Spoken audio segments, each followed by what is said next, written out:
कल संबड़ियाल के आवाम की राय पर ही नहीं, उनकी इज्जत नफ्स और वजूद पर डाका डाला गया है। तहरीक इंसाफ के जनरल सेक्रेटरी सलमान अकरम राजा कहते हैं, हम मुल्क में जमहूरियत लाएंगे। बानी पीटीआई इसीलिए जेल में हैं, वो इख्तदार की नहीं, उसूल की जंग लड़ रहे हैं। साहिबा की खास तौर पर पंजाब की जो खिदमत की सियासत है उसको लोगों ने वोट दिया। जो तकरीबकार हैं बयानिए को जो है वो रिजेक्ट किया। ये जो कैदी बैठा है ना अंदर, उसके पास जाके भी ऐसी बातें करते हैं। वो सर में पूरी कौम तैयार बैठी है। जब भी कॉल देते हैं पंजाब से तो एक चिड़ी जो है वो भी बाहर नहीं निकलती। संबड़ियाल के ज़िमनी इलेक्शन में अवाम ने तकरीबकारी का बयानिया मुस्तरद कर दिया। कैदी नंबर 804 का बयानिया फेल हो गया। कल लोगों ने मरीम नवाज की खिदमत को वोट दिया। वज़ीर इत्तलात पंजाब अस्मा बुखारी कहती हैं, हमने 38,000 वोटों की लीड से कामयाबी हासिल की। 6,000 वोट मिलने पर पीपल्स पार्टी के नदीम अफजल और हसन मुर्तज़ा मुबारकबाद के मुस्तहिक हैं। मुखालफिन का वाहिद काम कीचड़ उछालना है। पीटीआई वालों से गुजारिश है, अपना स्क्रिप्ट बदल लें।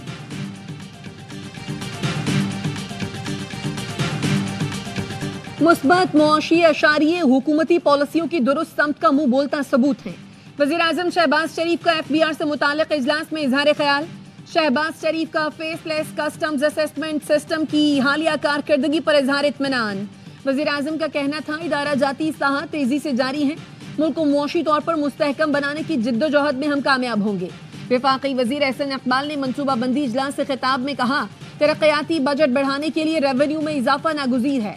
टैक्स निज़ाम को मुअस्सर बनाना और इस्लाहात कौमी सलामती का तकाजा है।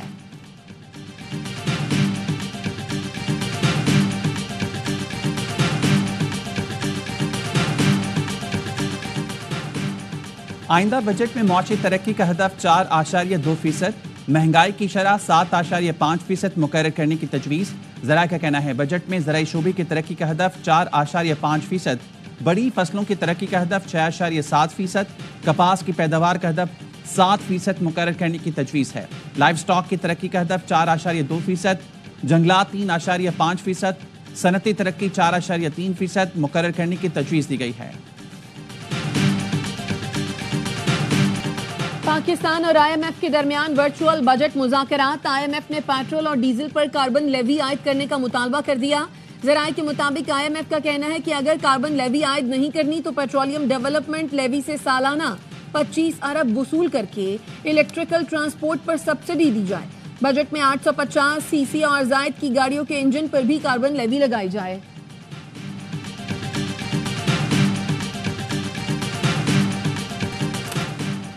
भारतीय क़यादत अमन के बजाय दुश्मनी को तरजीह देती है। भारत धमकियों, गलत बयानी या ताकत से अपने मकासद हासिल नहीं कर सकता।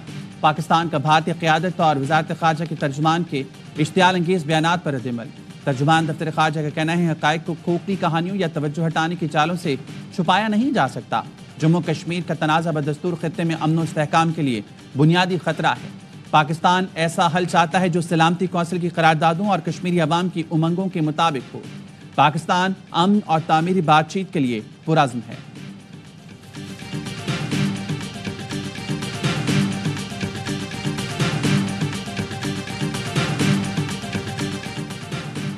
बैनुल-अक़वामी सतह पर भारतीय जारहियत बेनकाब करने का मिशन। पाकिस्तानी वफ़द बिलावल भुट्टो की सरबराही में आज से अमरीका में मुलाकातें शुरू करेगा। पाकिस्तान का मौक़िफ़ दुनिया के सामने रखेगा। जनूबी एशिया में पायदार अमन के लिए किरदार अदा करने के लिए आलमी बरादरी पर जोर दिया जाएगा। सिंतास मुआहदे की मुकम्मल बहाली की फौरी ज़रूरत पर भी बात होगी। पाकिस्तानी सिफारती वफ़द की अहम रुकन सेनेटर शरी रहमान कहती हैं, जंग हो या सिफारती महाज, हम दिफा करना जानते हैं। बिलावल भुट्टो ने पाकिस्तान का ठोस मौक़िफ़ कामयाबी से पेश किया। मोदी की खतरनाक और गैर जिम्मेदार पॉलिसियों पर खामोशी इख्तियार नहीं करेंगे।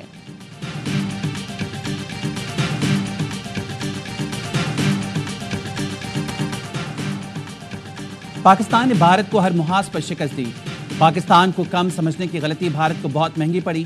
फ्रांसीसी माहिर सियासत क्रिस्टोफ कहते हैं, भारत पाकिस्तान से बुरी तरह शिकस्त खा चुका। चीनी हथियारों ने जंग का पासा पलट दिया। पाकिस्तान की तैयारी शानदार थी। पाकिस्तान एटमी ताकत है जो चीन की हिमायत से नाकाबिल शिकस्त बन चुका। पाकिस्तान की फतह का भारत की अंदरूनी सियासत पर गहरा असर पड़ेगा। भारत सिंतास मुआहदे को जंगी हथियार बना सकता है।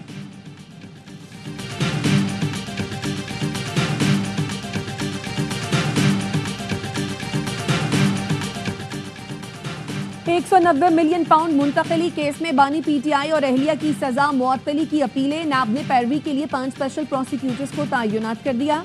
डेप्यूटी प्रोसिक्यूटर जनरल सरदार मुजफ्फर अब्बासी नाब की लीगल टीम को लीड करेंगे।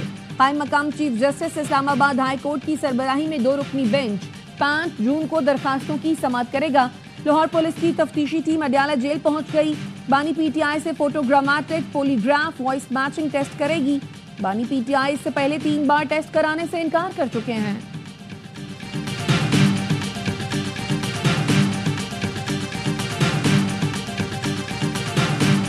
मरियम नवाज कराची में 24 घंटों के दौरान 7वीं बार जल्जला। मलीर, फैजाबाद और अतराफ में जल्जला महसूस किया गया।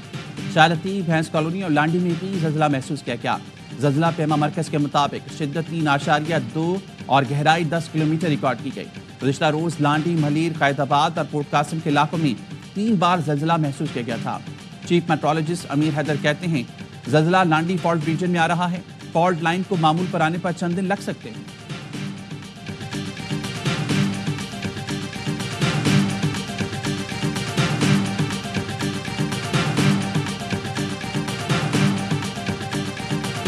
बैठने वाले को सबको एक ही लकड़ी से हाँक रहे हैं। आप जो बिल भर रहे हैं वो भी वही 18 घंटे की अजियत को उठा रहे हैं। जो नहीं भर रहे हैं उनको भी, और जो नहीं भरते हैं उनको भी गैर कानूनी बिजली भी आप ही की टीम प्रोवाइड कर रही होती है, कुंडे लगा के देते हैं। बिजली की लोड शेडिंग पर सिंध असेंबली की खुसूसी कमेटी का इजलास। हेस्को चीफ की अदम शिरकत पर opposition leader Ali Khurshidi Barham. CEO Hesco को शोकॉज नोटिस जारी। सेप्को चीफ ने कहा जिस इलाके में रिकवरी लॉसेज हैं वहां लोड शेडिंग करते हैं। सीईओ के इलेक्ट्रेट कराची में बिजली की गैर एलानिया बंदिश पर अपना मौक़िफ़ पेश करेंगे।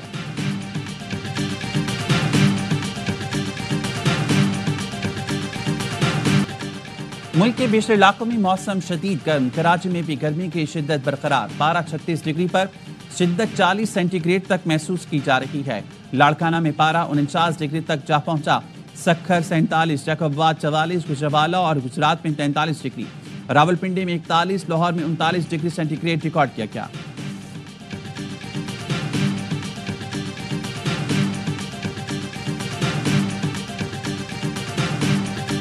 कराची डिफेंस स्पेस एक्स में 62 शख्स का नौजवान पर तशद्दुद। बहन के सामने गालियां दी, मारा पीटा।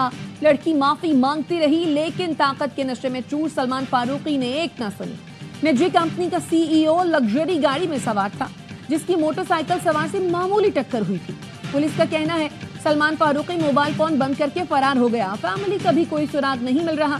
दफ्तर के बाहर पुलिस तैनात। सलमान फारूकी के ड्राइवर और सिक्योरिटी गार्ड गिरफ्तार। पुलिस ने एनी शाहिद की मुद्दत में थाना गिजरी में सलमान फारूकी के खिलाफ मुकदमा दर्ज कर लिया।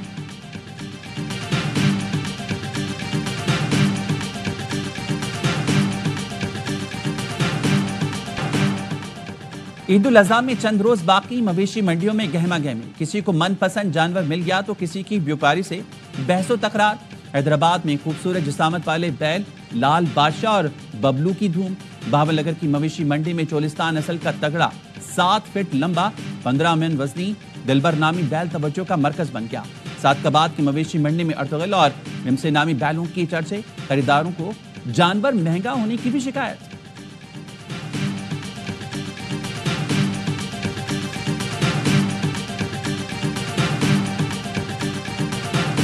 मुल्क में पोलियो वायरस का एक और केस सामने आ गया। गिलगित बल्तिस्तान के जिला दयामिर में 23 माह के बच्चे में पोलियो वायरस की तस्दीक। NIH जराये का कहना है मुतासरा बच्चे के पोलियो वायरस का जीनियाती ताल्लुक कराची से है। इससे पहले गिलगित बल्तिस्तान से 2017 में पोलियो केस सामने आया था। रवा साल मुल्क में पोलियो केसेस की तादाद 11 तक पहुंच गई है।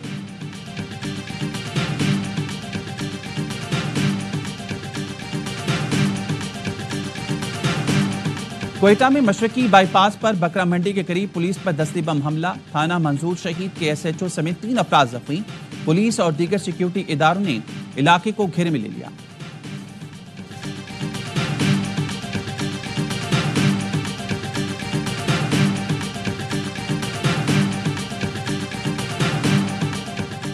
बन्नू में फायरिंग से पुलिस एहलकार जाँ बहक। एहलकार अबरार बच्चों को स्कूल छोड़ने जा रहा था जब मुल्जिमान ने फायरिंग का निशाना बनाया। जाँ बहक के एहलकार इन्वेस्टिगेशन ब्रांच में तैनात था।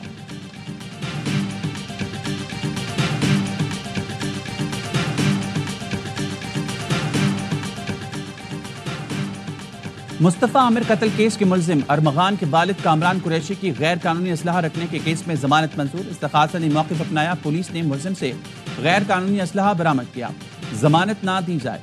वकील खुर्रम अवान ने कहा मुकदमा झूठा है, सिर्फ अरमगान का वालिद होने पर सजा दी जा रही है। एडिशनल सेशन जज ने 1 लाख रुपए के एवज जमानत मंजूर की।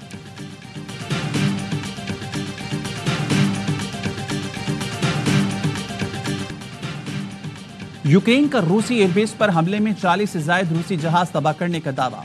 यूक्रेनी एहलकार के मुताबिक साइबेरिया एयरबेस पर तवील फासले तक मिसाइल दागने वाले तैयारों को निशाना बनाया गया। खबरसार एजेंसी के मुताबिक एयरबेस पर 4 Tu-95 बमबार तैयारे तबाह हुए। ये तैयारे एटमी मवाद ले जाने की सलाहियत रखते हैं। यूक्रेन ने हमले के लिए FPV ड्रोन इस्तेमाल किए जो एयरफील्ड के करीब ट्रकों से लॉन्च किए गए।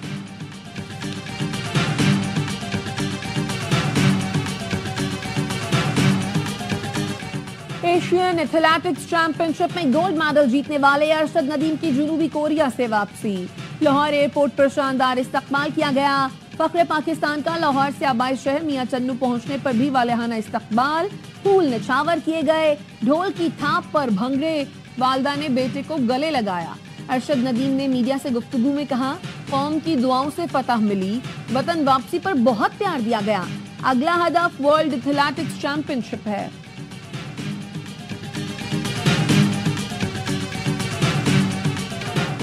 पाकिस्तान ने बांग्लादेश को T20 सीरीज में व्हाइट वॉश कर दिया। तीसरे मैच में बांग्लादेश को 7 विकेटों से शिकस्त हुई। कौमी टीम ने कजाफी स्टेडियम में 197 रन का हदफ 18वें ओवर में हासिल किया। मोहम्मद हारिस की शानदार सेंचुरी 107 रन की नाकाबिल शिकस्त इनिंग खेली और मैच के हीरो करार पाए। सीरीज के तमाम मैच ए स्पोर्ट्स पर बराह रास्त दिखाए गए।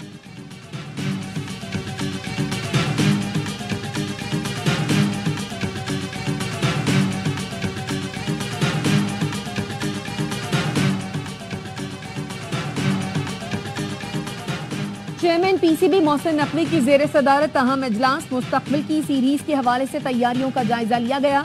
चेयरमैन PCB की सेंट्रल कॉन्ट्रैक्ट पर काम शुरू करने की हिदायत। पाकिस्तान टीम की जनूबी अफ्रीका और श्रीलंका के खिलाफ होम सीरीज, दौरा वेस्ट इंडीज और बांग्लादेश की तैयारियों पर ब्रीफिंग दी गई। इजलास में फैसला किया गया कि पाकिस्तान के तमाम इंटरनेशनल क्रिकेटर्स एक डोमेस्टिक टूर्नामेंट लाजमी खेलेंगे। मोहसिन नकवी ने कहा, डोमेस्टिक क्रिकेटर्स से ही इंटरनेशनल क्रिकेटर्स का अच्छा बैकअप मिलेगा।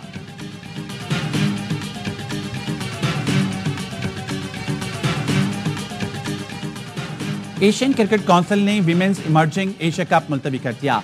एशियन क्रिकेट काउंसिल के सदर मोहसिन नकवी ने ऐलान किया, एशिया कप श्रीलंका में खराब मौसम और चिकनगुनिया वायरस फैलने के बायस मुलतवी किया गया।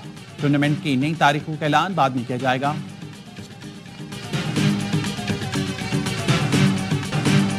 ऑस्ट्रेलियाई बैटर ग्लेन मैक्सवेल का वनडे क्रिकेट से रिटायरमेंट का ऐलान। सिर्फ T20 खेलेंगे। 36 साल मैक्सवेल ने 149 वनडे में 3,990 रन बनाए और 77 विकेट भी हासिल की। 2023 वर्ल्ड कप में अफगानिस्तान के खिलाफ इंजरी के बावजूद 201 रन की यादगार इनिंग खेली।